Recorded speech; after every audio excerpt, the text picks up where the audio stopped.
The dark money, the ones that you don't know who did the donations, those are the ones that are in charge.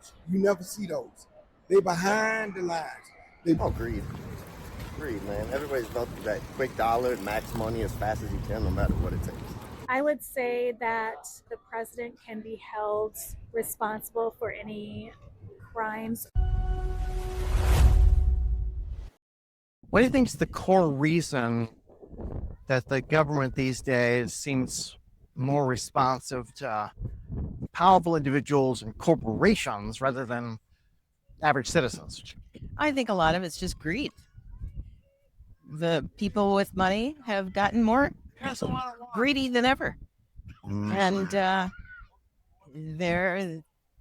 want money, I want more money. No, I want even more money. And that's kind of it. I would say greed. Yeah. Number one. Well, obviously, because they don't care what the regular people have to say, really. Because what are they going to do, you know? What are they going to do? Because it's all about the money. And ego. And ego. Power. And they focus on the wrong things. Just not aligned with the U.S. people as a majority. Because that's where like the money is, and that's where the government is focused on. And, you know, it's more important to focus on corporations for them because that's what fills their pockets. I think the only thing is that they're looking more for money, but not considering people that need to be more thinking of what we have to earn because they already have it. Oh, greed. Greed, man. Everybody's about that quick dollar, max money as fast as you can, no matter what it takes. America, has chosen to invest in like short-term gains rather than like long-term solutions. Because they can get their voice heard, ordinary people can't get their voice heard. They have the media, and individuals only have a small voice. Corporations are the ones that employ people, and they're the ones with the money to spread around. And so the biggest funds, elect the biggest people. I think there's a sense of being scared to let the voice of the masses of the people dominate the voice of the few. And I think a lot of that has to do with control, whether that's through historical structures or a lot of these power vacuums that were left by a lot of the leaderships that we've had historically. So I just think they're not willing to give it up. Because they do what they've been doing since the beginning of time, divide and conquer. They're trying to create, as always, and keep it a disparity of income between the haves and the have-nots. And as long as they can keep it like that, to where, they're in the 2% and we're in the 98%, we'll suffer from that disparity. What they do is they just make an adaptation in order to keep the process, to keep the machine turning. They want to wipe out the middle class and make it just one class. And whoever we send to Washington, if they get a taste of the soup or they get a taste of the water, no matter whether they blue or they red, they become a part of the problem. Was that built in from the beginning, or has this developed over time? It goes in waves. I mean, you got the robbing barons back before the Great Depression. Was kind of the same thing today. And it's just people not learning history, and there we go, rinse and repeat over and over again. Oh, over time, absolutely. Well, absolutely. And it's just repetition if you look back in history, too. And it's just, what part of history are we in, It's definitely developed over time. My grandparents were Republican, my parents were Democrats. So the power shifts back and forth, Democrats, Republicans, Democrats. I think that it was there before, but it was hidden better, and now it's more obvious. I think the intent of the Founding Fathers was well enough where they wanted to have a sense of governing rules and a society that really was for the people. But I think over time, if you even think about the fact that the concept of lobbying, I think we really let the interests of corporations dictate and overrule the interests of overall citizens. They still fight that war. The Civil War is still being fought. They just got smaller. They take it off the uniforms They putting on suits and ties. You know, they don't wear hoods anymore. Right. And here's the thing: it's not about color; it's about zip codes. And they have us thinking it's about color. Right. They want me and you to look at each other like we apex predators, Right? like we have some kind of. But we all want the same thing. We're just people. You know, there's always some of the people who run the country have the money and the power. So to a certain extent, it's just that right now it's completely out of control. So they've taken, you know, what's been a little bit of a problem, made it a huge problem. I think it's advanced over time as media has gotten controlled by fewer and fewer people, and even social media is controlled by, I'll say, a handful of people. Who's really in power right now? What rules of the game are they playing to stay on top? Yeah, I think it's like our Fortune 50 companies. I think your corporations, your Amazons, your Metas. I think they're the ones who, if they need a law passed for their own betterment or for their own convenience, I think that's where you see our politicians on their sides. So I think that's who's in power right now is our multi-billion-dollar corporations. I think whoever's in control, we don't even know. We know. I know. I have no idea, to be honest. The media has more power than they should in America. I think they influence people's thinking, and I think people don't discern enough. Common sense is gone. The dark money, the ones that you don't know who did the donations, who don't have to submit that they did, those are the ones that are in charge. You never see those. They behind the lines. Their money is talking and doing all the work for them. We don't know who they are. Oh, corporations. Oh, corporations. They run it, for sure. Just watch any little thing that come up that challenges their power. When you got teams from all industries under one umbrella, they can combine all their resources to take out a little guy. You can't fight the lawyer. You don't have the lawyer monies for that stuff. I mean, I think it's definitely like bigger corporations, more so than like the government officials, because they control like where money goes to and who gets power politically.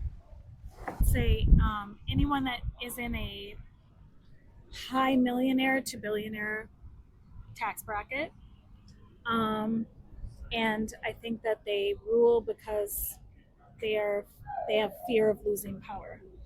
It's people that have the money. It's the corporations. It's the rich and the richer, the rich. It's a lot of high-level religious people, and they use the current government, i.e. Trump, to push their agenda. But there are signs that we do still have power. Right. You're starting to see a little bit of, feels like maybe the tide's turning. Don't want to get too optimistic because we've been let down before. Right. But yeah, I think that we still have power. We just have to take it back. Instead of just voting every 2 years, is there something new we could do that would give people more power in between elections? I would like to have a limit on the terms. I'd like to see 6-year terms. And this electing every 2 years or every 4 years is ridiculous. It's no wonder they can't get things done because they're beholden to the people that put them in office. How about every year we do this, right? How about we do this on a year-to-year basis? I also think it's important that we measure the presidential elections on a yearly basis as well. What has she accomplished? Right. How is it going on a year-to-year basis instead of on a 2-4 year term?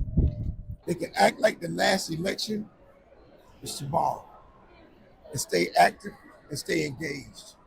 Don't get comfortable. That's what the problem is. They get comfortable. I think voting and getting involved is that's ultimately the way. That's what it's supposed to be, right? It's supposed to be a representative government of we the people. Right. Somehow that gets lost because it is being controlled by some of these larger institutions. We're gonna have someone in power maybe shorten terms a little bit.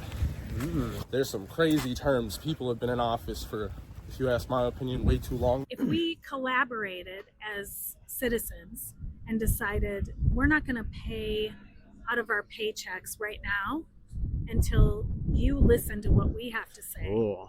And we say we don't agree with what's going on and we're not going to put money in until you listen to us. And then sure, we might have to pay at the end of the year, but at least we're saying right now, we're not going to give you money until you decide to listen to all of us and what we're concerned about. There's always donating money, they're always donating time, they're always getting involved in small community projects. There's a lot of things you can do to help. I think elections are getting pretty lame, to tell you the truth, anyways. You know, it's like all this stuff comes through my feed, through my emails, through Instagram, all this stuff. And what we need to do is change the way our elections are. We need to have term elections so that we get new blood in there. We need to have age limits for these senators and House term limits and age limits. Power tends to concentrate at the top. These big companies, they steer a lot of policy. So what do you think we could do that would give workers and small businesses the ability to actually compete with these massive corporations? You want the truth? Absolutely. Evacuate this mall right now and don't spend another dollar. That's how you do it. Shut them down, just like they did in the 60s with the bus boycotts. Yeah, that was very exactly, exactly. Because we have the power. We just want to unite and exercise it. But if we used our spending power to shut it down, if they want to raise the price of gas to $6 a gallon, quit buying. One way is with people lobbying and paying people that are running for different positions in the government and not allowing them to be able to accept money and just influence what they stand for. I think we could just start with a voice. Like, it's so hard for small businesses to have a voice and like policies, right, that the government is making right now. They're lost in the sea, as are we. We can have super strong opinions, we can advocate for it on social media and whatnot, but you're not always heard. You're actually, most of the time, you're never heard. I feel like I was stuck on this one because power has always been at the top, and it's hard to take power away from people that control like money and like government officials and who gets elected. As a community, you got to go for the small businesses who are trying to be price gouged by the big ones. You got to take the hit on the extra dollar to support them and take the dollars away from the big guys. We need to strengthen unions again and get away from this, the propaganda that, unions are horrible and union finding workers is a bad thing. Definitely not that. You see those? So people's votes matter. They got to realize that, but they got to educate themselves on who's coming through and who you're voting for. I think obviously like unions and unionization is a big strategy to be able to fight a lot of these techniques that corporations use to silence a lot of individuals and workers. But I think as much as we've seen the power shift away from the people into the government, I think just as much we've seen the voices of people increase through protests and public organizing. And I think as long as that continues, you'll be able to continue to have people feel like they have that voice, have that power. Is there something going on, some changes that can be happening on the local level that people maybe haven't heard about? On the local level, well, you got people that stand on the bridges and hold American flag. They are consistently out on Saturday. I do think that maybe it's the age that we're in, but there has been a lot more conversation about what's going on. Yeah, right? Even with the Iran war, for example. My fiance is Persian, and I think the conversation with that has been so important and has made me feel like, okay, there's people. Right? There's people that care. The movement, the protests, there's been a huge movement of that here. the group came together, and I think there's a lot of attention to the war there, and that was really good to see.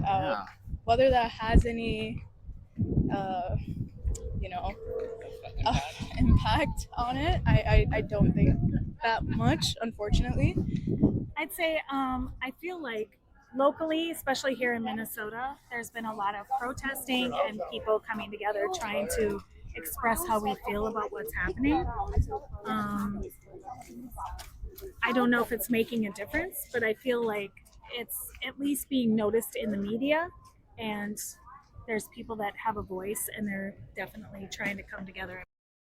What do you think most people misunderstand about how power works, and how does that help the people on top? Some people think, oh, this guy is very powerful, so I'm going to follow him, and he might be a good leader because he appears to be strong. But I think they are not in tune to kind of like what impact they have with like their policies. This person definitely has a lot of following, so this Right. must be the right way to go. Right. A lot of people are afraid to look within and see like, oh, okay, what exactly do I believe in? Is this right or wrong? Like, I think there's a huge sheep mentality. They don't know the history. What they do a good job by keeping us entertained with these things right here. That's what they do. And so by keeping out, that's the same thing they did at the time of the fall of the Roman Empire. They gave them the games.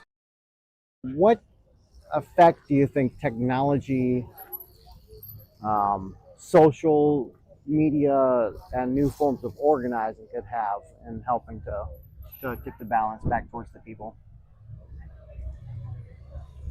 I think social media in general has become more and more powerful because people are living on their phones. Right. So therein, I think, is the problem with the concentration of who controls social media. Mouthpieces of a few individuals. I would say listening to the people and not going by the algorithm and just feeding them more of what you feel like they want to hear, but actually giving them all the information so they can make a good conscious decision.